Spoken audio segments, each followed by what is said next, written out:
Hi everyone. It's been a minute since I made a movie review video, but I recently just got inspired by an amazing movie I just watched that I want to rave about. And that movie is 2001's Frailty. I remember seeing this movie poster when it first came out and I was like, this movie looks interesting. It's a movie that got away from me. I never got a chance to see it until now. And boy, was I blown away. They just don't make movies like this anymore. This movie stars Matthew McConaughey in his younger days, and this movie is about a family, a dad and two kids, and the dad gets a vision from an angel letting him know that they have been selected to destroy demons that are here on Earth, disguised as humans. What the fuck?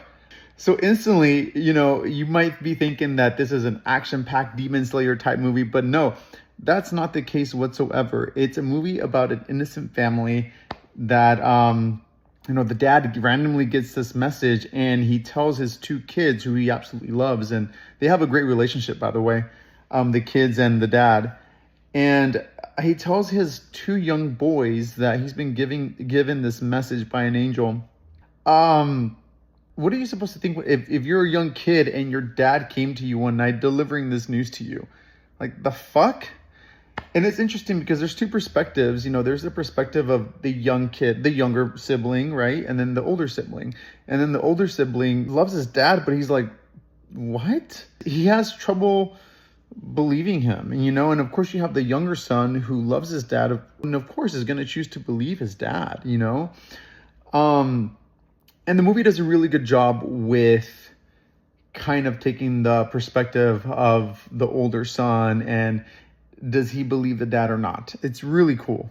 I will say I can't say that I'm the biggest Matthew McConaughey fan, but I really liked watching him in this movie. This is a young Matthew McConaughey and the guy looks great and he plays a very different character than what you typically see him play.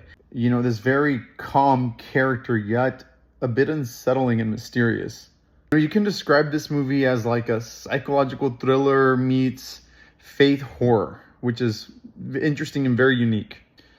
The entire movie, I was just, sometimes when you're watching a movie, you get distracted or you kind of stop paying attention at some point. That didn't happen to me this time. I was engaged through the entire film from beginning to end, and when a movie does that to me, it's just it's a good film. It's a good film, man. And the movie had this plot twist that I was not expecting. So I was like, what the fuck, dude? I don't know. I don't even want to ruin it because I want you guys to watch it. But yeah, I was not expecting that. So the question is, did God really speak to the kid's father, or is this all a delusion? You're going to have to watch the movie to find out. I ended up rating this movie a 5 out of 5 stars just because of how blown away I was and how entertained I was from beginning to end, and just the situations. The kids did great. I absolutely loved this film and I highly recommend it. If you haven't seen it, definitely add it to your list. It's one to watch. I was surprised with how much I liked it, and so I just want to recommend it to you guys. Definitely go watch it if you haven't seen it.